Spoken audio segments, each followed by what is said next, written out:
Okay, thanks, Chris. So let's start off here with Anthony's question. Anthony is from Nashville. Was actually in Nashville last month for a wedding, and we had some hot chicken and did this bicycle ride thing, like a bicycle bar thing. It was pretty funny. But yeah, great city. It's on the come up there. But Anthony from Nashville writes in, and his question is about smart bidding and responsive search ads and broad match keywords. And so Anthony says, "Hey, Jason and Chris, longtime listener and big fan of the show, holding out traveling to Sweden until the majority of listeners there only have positive things to say. I love And that. we get some reviews from Sweden sometimes, and they're less than ideal, I would Yeah. say. And but one thing to compliment the Swedish people, they're very honest. I don't even Yes. think they can lie at all. They're very honest, and if they think your show is mediocre, but They'll tell just you. good enough to listen to and review, they will let you know.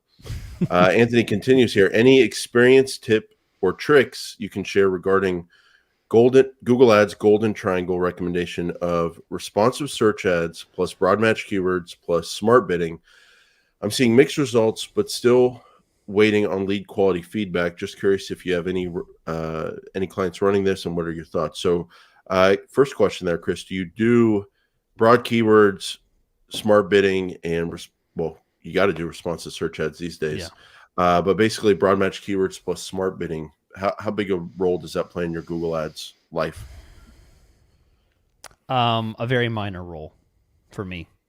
Wow. I if I do it, it is a specific strategy. It is never my main move. You know, my mainstay on Google Ads. It's always a not always, but 95% of the time, it's a side strategy. I'm very rarely happy with broad keywords, smart bidding, because most of the time unless it's a very specific situation, I have no control over the account. I can't control exactly what the performance is, and yeah, it's very rarely something that I pursue as a main campaign. Yeah, I would say I'm more and more adding it every week to Oh, accounts, and we have some specific situation. It's always a specific situation that comes up with like broad okay, match keywords. okay, Sometimes you get in the spot where it's like there's not enough volume with the okay, exact and phrase match keywords, and it's a particular industry, and you want to get some more volume. But more often these days, what's happening is I'm running amazing campaigns, exact match and phrase match, and we're getting amazing leads. And okay, then the clients want more leads. And we look at our search campaign data. We look at the search impression share. We look at the position data. Sometimes there's not much more you can do without paying a higher cost per lead. okay, And yeah, so to get more leads, I mean, it's just the truth. One way to get more leads is broad match keywords. It can work out pretty good if your goal is to get more leads. The question is, what is the quality of those leads going to be? And that's kind of the tricky part that comes with experience, knowing the right kind of broad keywords to target, knowing what to bid for those broad match keyword conversions, and maybe you bid less because maybe on average they're lower quality, maybe they're not, but kind of knowing that and being able to judge that.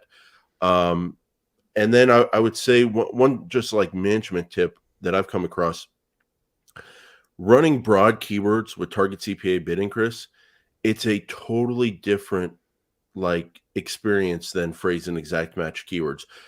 I run it, and then sometimes clients ask about like, well, why do we have a bad click through rate, or why are we showing up on this like borderline search term? And basically, you just have to like totally divorce yourself from the traditional statistics on Google Ads, like high click through rate, like really high quality search terms, because with broad match keywords, we don't really know why we're showing on those search terms. Uh, and we don't know why we're showing up high or low, because it combines what we can see in Google Ads, the keyword, the bid, and all that kind of stuff. But when you run broad match and when you run target CPA, it also factors in the person doing the search. And that's not something we have access to on the management side. So is that kind of connecting with you, Chris? Do you kind of run into those experiences when you are running broad match and target CPA, and clients ask about a bad click through rate, or they ask why you didn't block that search term? And yeah, how do you deal with those situations? yeah. So first, I I do it. Perhaps you do it more often than me, but we definitely do agree that it's a secondary strategy. And it sounds like that's what you're basically laying out, that this, for lack of a better term, I never called it this, but the golden triangle of these three things together, it's not something that you do as a primary source. It is always a scaling factor. It's a boost factor. It's an add-on to your primary campaign, correct?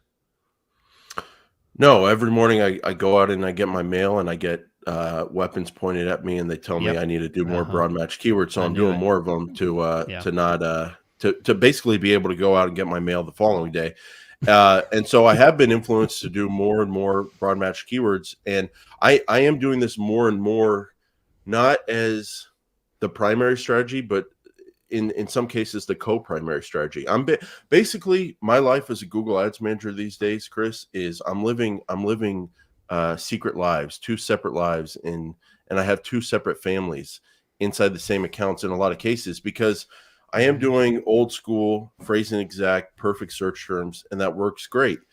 But I have seen corners being turned in the last 6 months with broad match keywords and with automated bidding. And when I have the correct conversion data in place and when I'm able to judge the quality of those conversions, I am more open these days to broad match keywords and target CPA bidding, because I have seen better performance from it.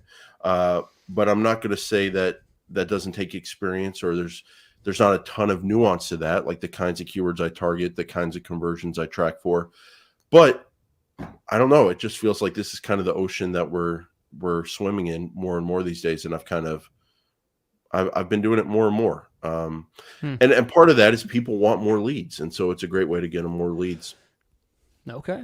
Interesting. Okay. Yeah, I mean, I'm basically I've added it on as a co-strategy basically, and You- I've seen the corner being turned, is just knowing how to kind of approach it. Are we growing more apart?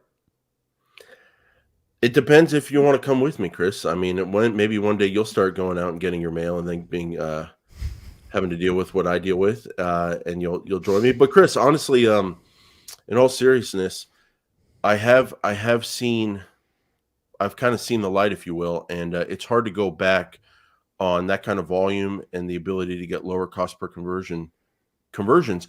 But it's all about nuance, Chris. It's all about, again, the kinds of conversions you track, the quality of those conversions, and you have to be very, very disciplined in not letting the data that you see in the account overwhelm your um, kind of feelings toward broad match and take you and pull you away from phrase and exact and manual bids. Because with performance max, with broad match keywords, a lot of times nominally you'll be, what I've experienced, you'll be getting really, really good results, lower cost per conversion, more conversions, but maybe they're not as good conversion quality. And so you have to kind of weigh that. And in the past month, I've gone too far in the direction of broad match and performance max. And I looked at some accounts and talked with some clients and did some consulting. And I actually had to be pulled back in the direction of phrase and exact and manual. And so that's why now I'm approaching it as just basically separate things inside of this one account called Google Ads. Hmm. And as I've separated it, that's when I felt like I've been able to best handle and manage them together, but by just keeping them separate. Because, and I guess maybe that's my main point to answer the question. Yes, this stuff can work, but to me, I'm best able to do it when I look at it as basically a separate form of marketing. Because Chris, broad match keywords, they can take into account the searches that the person did recently. They probably take into account the websites that the person visits. How can you account for that with our traditional skill set of like search terms and negative keywords? It's like it's a totally different kind of skill set and form of marketing, if you will. Hmm. Well, we're not entirely sure that exact and phrase don't do And that as well. they probably do. But the whole thing is like with search terms, it's like with phrase and exact, basically the search terms that you're going to show up on are what you're wanting, and if they're not, Right. you probably block them. With broad, if you go into that mindset, the search terms report of a broad keyword campaign, and you say, I'm going to block bad searches, you're not going to have any search terms potentially that you show up on anymore, because you're going to see everything in there. You're going to be like, no, this is not exactly what I want to show up on. This is not exactly what I want to Yeah. show up on. So if you take that leap of faith and go, well, maybe I want to show up on this, maybe I don't, but I want conversions, I want leads, and let's see the quality of those leads. But yeah, and one final thing I'll say here, Chris, and I think you've probably seen this. When you do responsive search ads and you do broad match keywords and you do smart bidding, it kind of unlocks a lot of volume. And the question is that volume good or not? That's a different conversation and different things you have to judge. But like, if you're needing more volume, Google tells us to do that. And I have seen it kind of unlock different industries. Yeah. Interesting. It's a very interesting time in Google Ads these days, Chris. Yeah. And I will say you can get too far away from search terms and manual and exact. And once you do that, it's nice to come back to it and you realize, oh, it is nice to just show up on the right things and get good quality leads. So I'm seeing the benefits of both. Okay, well, let's take a jump over from Nashville to Minnesota, and we're going to hear a question from Brett. Have you ever been to Minnesota, Chris? St. Paul, Minnesota? No, absolutely not. Nope. We did a museum tour there. We went to I think it's called the Transportation Museum of Minnesota, and then we went to the History Museum of Minnesota, and they were both in St. Paul. So we made a weekend out of it. It's a cool little city. Yeah. Transportation Museum. Yeah. Does it have like trains, trains and cars and yeah, that kind of thing. It was a fun time. I'll send you some pictures later. That does. I would absolutely. Yeah. Hey guys, I've been listening to your podcast on the bus ride to work for a few years, and I'm looking for some general advice in a Google search campaign. I run Google search ads for a luxury apartment developer. I have a good campaign build, and I have a website, and I have website conversions for forms and phone call tracking. Okay, Brett, sounding good so far. I've been looking through these campaigns and noticed that most of the search terms are for competitor apartment names. Generally, I want to show up for people searching for things like 2-bedroom apartment in X city or best luxury apartments. There have been some conversions on the competitor apartments, but not much. So, the question: would you recommend going through search terms and making competitor apartment names a negative keyword? He says, I'm not specifically targeting any competitors, but they are hitting on the general non-brand keywords regularly. And he's using phrase match. Thank you, and I appreciate the show. Good question, Brett. Competitor stuff is always a question that we get. Jason, what are your thoughts on this one? So first thought is, competitor should always be in its own ad group at a minimum, or its own campaign. I put it in its own campaign so you can control the budget. But the question, should you go through the search terms and add competitor apartment names as negative keywords? I would say you have to listen to the full answer here, everyone listening. But yes, you should add the competitors as negatives to the non-competitor ad group or campaigns. So if you're targeting luxury apartments in St. Paul, or 2-bedroom apartments by the Transportation Museum, if you're targeting those keywords and you're showing up on competitor apartment names, add the competitors as negative keywords. But that leads to a further question. Should you target competitor apartment buildings, or should you target competitors in general? We can open up the conversation. So, Chris, first of all, do you agree that if you're running non-competitor keywords and you're showing up on competitor search terms, that you should start adding competitors as negatives to those non-competitor ad groups, non-competitor campaigns? Yes, 100%. Absolutely. Keep them separate. Yeah. Yep. Now, the second question, in general, should you run competitor keywords? Sure. I mean, every strategy is worth testing. I mean, I'm not really a fan of it. I mean, most of the time, whenever companies come to me and say, "Hey, can we also launch a competitor campaign strategy?" I think, okay, but first, are you going to take budget away from my primary campaign to do that? Or are you going to add additional budget for me to use? And they're like, "Oh no, we don't have any additional budget. We're just wondering if you could test that as well." And I'm like, I'm barely scraping by on the budget you've given me, and no way I'm taking from the primary. Possibly losing the value that I have there and putting, taking a third of it, a fourth of it, whatever, and putting it into competitors. No, I won't do it. So the only way that I'd be behind it is if I have a well-funded account that has plenty of budget, and we're looking on scaling things, taking things further, spending more volume, stuff like that. But for any account that's underfunded, struggling, limited budget, stuff like that, no, don't want to do it. Not an advocate for it at all. Yeah, and I think the reason why is because when someone searches luxury apartments near me or two-bedroom apartments St. Paul, we know as much as we can know, but and I think it's safe to say basically 100% of those searches are people looking for a new apartment to move to.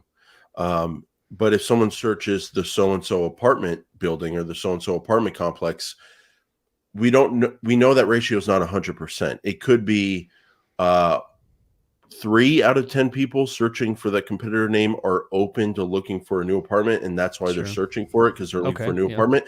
It could be 1 out of 10. It could be zero point Zero. 0.2 out of 10. Yeah. Yeah, like close to zero. Yeah. And so, but it also could be 5. And that differs for different searches. But you also, one positive that can come from that is potentially someone searching for a competitor luxury apartment building. Those cost per clicks for that competitor luxury apartment building might be cheaper than luxury apartments St. Paul because Mm-hmm. they're lower quality keywords and there's less people advertising on them. So that lower cost potentially can make up for the fact that there's a lower ratio of people doing the search that are even open to what you're offering. But I agree with you, Chris. If you have a limited budget, spend it on the stuff where we know for with certainty that the person doing the search is open to looking for what you offer. Um, and that's pretty much how you judge it. One final thing I've added to this thinking about competitors recently, it is so different industry by industry, Chris. Some like you have no chance when you show up on a competitor name of ever getting business, and sometimes you do. And so what I do is I put myself in the search user's shoes. Why would I be searching for a competitor luxury apartment building? Is it to pay my bill? Is it because, or is it because something good, like I'm thinking about moving there? You and then put yourself in the shoes, and why would you do that search yourself? And if you're open to something new, that would be the time where maybe you try some competitor ads if you have the budget. There you go. Yeah. Yep. So I think we agree on that.